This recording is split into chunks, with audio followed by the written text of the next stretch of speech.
लोकसभा चुनाव 2019 की सरगर्मी पूरे देश में जोर शोर से है। ऐसे में अगर बात की जाए तो आर्थिक राजधानी मुंबई की 6 लोकसभा सीटों में 29 अप्रैल को चुनाव होने हैं। ऐसे में सभी उम्मीदवार अपने प्रचार प्रसार में जी तोड़ से लगे हुए हैं। और बात की जाए उत्तर मध्य लोकसभा सीट की तो उसमें भी जहां बीजेपी, कांग्रेस और वंचित बहुजन विकास आघाड़ी के उम्मीदवार हैं। हमारे साथ अब्दुल रहमान अंजारिया साहब, उनसे जानते हैं।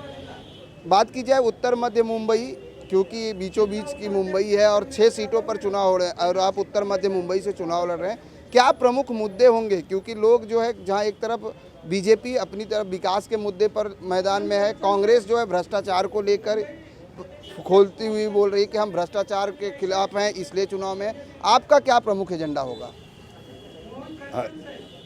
एक टेररिस्ट प्रज्ञा सिंह ठाकुर को जो पार्टी टिकट देती है, जिसके ऊपर एलिगेशन है, जो बेल पर है, मेडिकल ग्राउंड पर बेल पर है, उसको आप विकास कहते हैं? क्या ये विकास का मुद्दा है? ये तो विकास इसलिए इस तरह के लोग कर रहे हैं और जो माहौल बनाया जा रहा है भाजपा द्वारा, क्योंकि उन्होंने पिछले 5 साल पहले जो वादे किए थे वो पूरी तरह से नाकामयाब हो गए। सारी तरह से नाकामयाब होने के बाद में भाजपा ने ये नया रोल, नया चेहरा अपनाया है। इससे पहले भ्रष्टाचार के खिलाफ जो उन्होंने बनाया था, सबका साथ सबका विकास, अब की बार मोदी सरकार, अच्छे दिन आएंगे, अभी वो एक भी नारा क्यों नहीं दे रहे? अभी क्यों नहीं बोल रहे कि अच्छे दिन आ गए थे? एक बीजेपी का नेता नहीं बोल रहा मैं भी चौकीदार, मैं भी चौकीदार, मैं भी चौकीदार। तो बाबा साहब अम्बेडकर ने चौकीदार, अगर वो अपने आप को कह रहे हैं, तो जो हेड ऑफ़ द गवर्नमेंट होता है यकीनन वो चौकीदार होता है। उसका काम है देश की सीमाओं की रक्षा करना और लोगों के हितों की रक्षा करना। लेकिन हमें ऐसा लगता है कि वो नाकामयाब रहा, और अगर वो चौकीदार है तो हम मालिक हैं और जनता को पूरा अधिकार है कि वो जिसे चाहे चौकीदार रखे या निकाल कर बाहर कर दे। वंचित विकास आघाड़ी और एमआईएम से संयुक्त समर्थित उम्मीदवार हैं आप। ऐसे में अगर बात की जाए तो घोषणा पत्र, सभी उम्मीदवार अपने अपने घोषणा पत्र, पार्टी के घोषणा पत्र को लेकर मैदान में।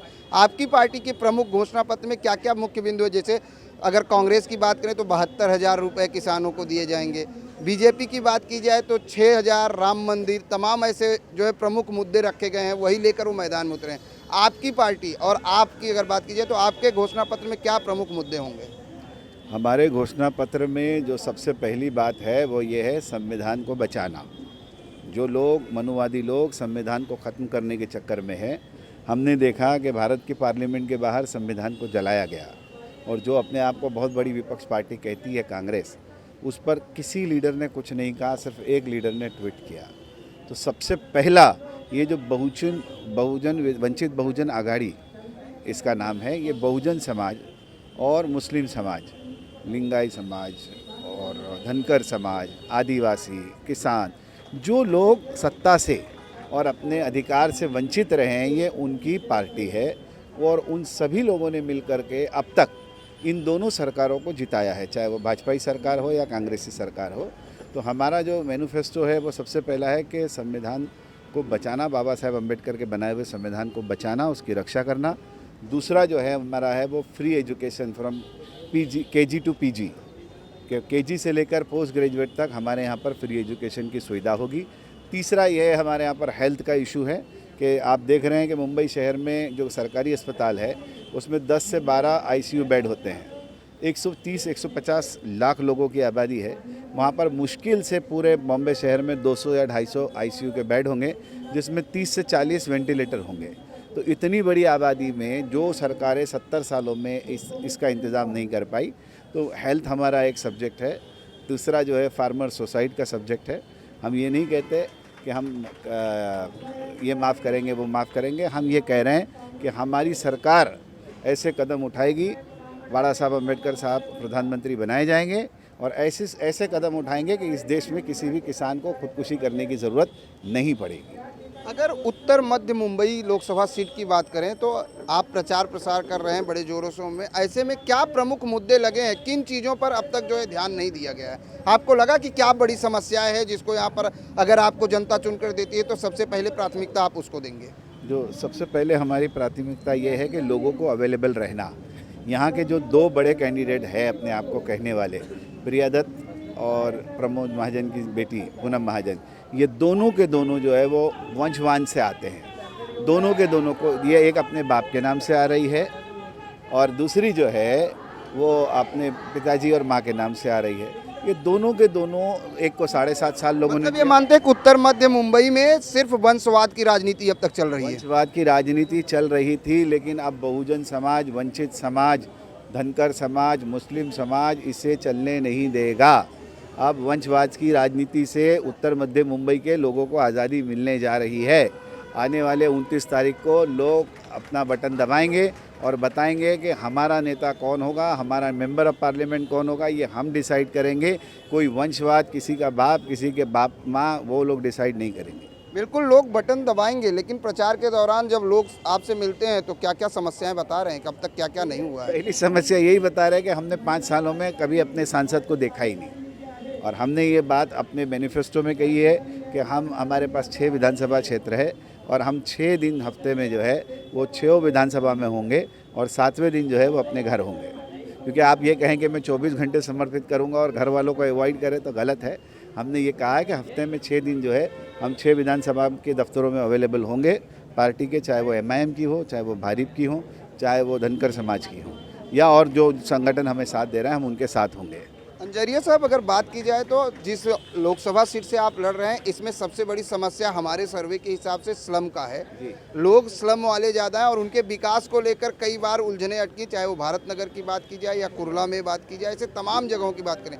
स्लम को लेकर क्या आपके योजनाएं रहेंगी? हम सरकार के सामने ये योजना रखने वाले हैं कि जितने SRA है वो सारे, आपको पता होना चाहिए कि 837 SRA अब तक महाराष्ट्र स्टेट में चल रहे हैं। योजनाएं बनी है, इंडेक्स 2 बना है, जिसमें से सिर्फ 47 अब तक पूरी हुई है, वो भी डॉक्यूमेंट पर पूरी नहीं हुई है। इन्हें अलग PR कार्ड बनाना होता है, बिल्डिंग बनाने के बाद वो नहीं हुआ है। 47 हुई है। तो हमारा जो मुद्दा होगा वो ये होगा, एक तो कि जितने SRA है उसको म्हाडा के ज़रिए बनाया जाए। जब हमारे पास महाराष्ट्र हाउसिंग सोसाइटी है डेवलपमेंट के लिए, तो उसको प्राइवेट बिल्डर को क्यों दी जाए, म्हाडा के ज़रिए की जाए। और दूसरी हमारी कोशिश ये होगी कि जितने सरकारी कर्मचारी है जो अपनी पूरी ज़िंदगी एक कैंप में, एक रूम में दे देते हैं और उसको रिटायर होने के बाद आप उसको बाहर निकाल देते हो, उसके जवान बच्चे होते हैं, तो वो छत कहाँ ढूंढेगा?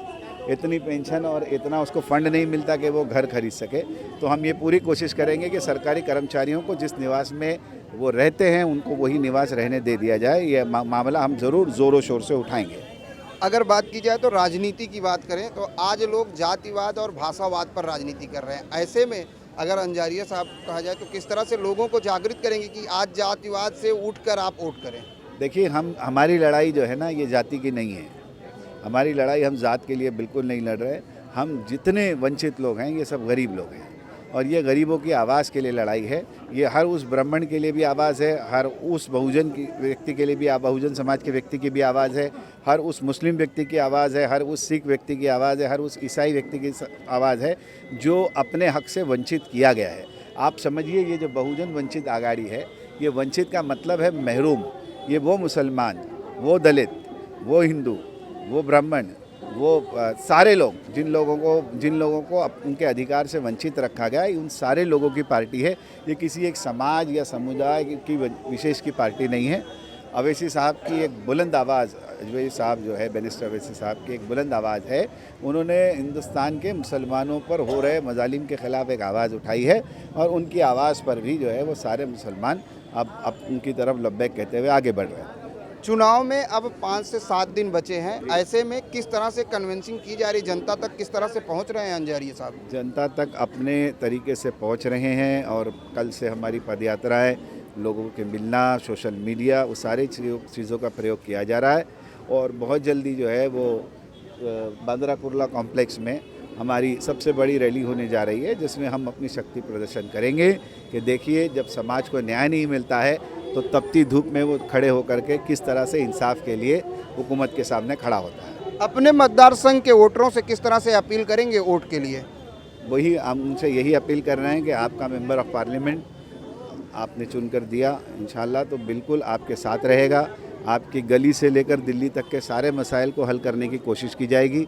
आपको किसी कॉरपोरेट जगत की तरह उनको अपने MP को ढूंढना नहीं पड़ेगा, क्योंकि वो क्वालिफिकेशन यही है कि मैं इसकी बेटी हूँ, मैं इसकी बेटी हूँ, एक इसकी बीवी है, एक उसकी। एक तो ये भी मुद्दा है ना, युवा रोजगार का भी मुद्दा दिया गया है। हर जो है घोषणा पत्र में रखा जाता है। मुद्दे तो मोदी साहब ने इतने दिए थे जिसमें से एक भी पूरा नहीं हुआ, इसलिए जो है दूसरे नए मुद्दे युवाओं के लिए कुछ प्लान है आपने बनाया अपने घोषणा पत्र में? बिल्कुल बिल्कुल। मैंने आपसे क्या कहा कि वंचित का मतलब क्या है? सबसे पहला युवा ही वंचित होता है ना, कि एजुकेशन है, जॉब नहीं है, शादी करनी है, काम नहीं है, जवान बच्चियां हैं, उनकी शादी के मसाइल है, गली में सफाई के मसाइल है, हेल्थ के मसाइल है, जवान बच्चा है, पगार कम है, बाप बीमार पड़ गए, बाप को एंजियोग्राफी करानी है, किस किस दरवाजे पे घूमेगा, कौन से एक्टर के पास सुबह जाकर लाइन लगाएगा, क्या करेगा हमारा बच्चा। तो दूसरी बात ये कि जिस तरीके से ये चल रहा है, अभी पार्ले में एक रेप हुआ, बच्ची को मार कर फेंक दिया गया। तो बहुत सारी बातें ऐसी हैं जिसको बहुत ज़ोरों शोर से उठाया जाएगा और निश्चित रूप से बाला साहब अगर हमारे प्रधानमंत्री होंगे तो देश में ये सब समस्याएं हल की जाएंगी, क्योंकि जिस खून ने जो है उस देश को देखिए, देश जो है ना वो सरकार नहीं चलाती है, वो कानून चलाता है, संविधान से चलता है। और संविधान रचयिता डॉक्टर बाबा साहब अम्बेडकर साहब ने हमें अपना प्रकाश दिया है और उस प्रकाश को हम प्रधान बनाएंगे, वो हेड ऑफ़ द गवर्नमेंट होंगे और बाला साहब जो है देश के प्रधानमंत्री इंशाल्लाह होंगे। और मुसलमानों, दलितों, पिछड़ों वर्गों, गरीबों, किसानों, आदिवासियों, सबकी आवाज़ जो आप देख रहे हैं कि आज बहुत परेशान है, वो सबको न्याय मिलेगा। हम ये भी कहते हैं कि हम बदले की राजनीति नहीं करेंगे, लेकिन जिस किसी ने भी 70 सालों में हमारे समाजों के साथ में गलत किया है, चाहे वो आतंकवाद के मामले में हो, चाहे वो दंगों के मामले में हो, चाहे वो उनकी ज़मीनें छीनने के मामले में हो, चाहे वो बड़े बड़े पुडारियों को ज़मीनें अलॉट करने के बारे में हो, बड़े बड़े इंडस्ट्रीज़ को देने के बारे में हो, या बड़े बड़े कर्जे माफ़ किए हो, उन सभी चीज़ों की जांच की जाएगी और देश की जनता के सामने एक एक चीज़ लाई जाएगी, क्योंकि ये सारे अधिकार बाबा साहब अम्बेडकर साहब ने हमारे संविधान ने हमें दिए हैं। धन्यवाद हमसे बात करने के लिए। ये थे उत्तर मध्य मुंबई से जो है वंचित बहुजन आघाड़ी के उम्मीदवार AR अंजारिया साहब, यानी अब्दुल रहमान अंजारिया साहब, जिनका साफ तौर से कहना है अगर जनता ने इनको चुन को दिया तो ये KG से लेकर PG तक, यानी 0 से लेकर पोस्ट ग्रेजुएशन तक शिक्षा फ्री देंगे। और भी ऐसी कई घोषणाएं हैं इनके घोषणा पत्र में, कई ऐसे मुद्दों पर ये काम करेंगे जिसको लेकर जनता इन्हें वोट करे। उनका साफ तौर से कहना है कि उत्तर मध्य मुंबई की जो जनता है वो अब जाग चुकी है और उसको समझ में आ गया है कि अब यहाँ पर वंशवाद की राजनीति नहीं चलेगी। कैमरामैन FS पटेल के साथ प्रदीप शर्मा, IN24 न्यूज़, मुंबई।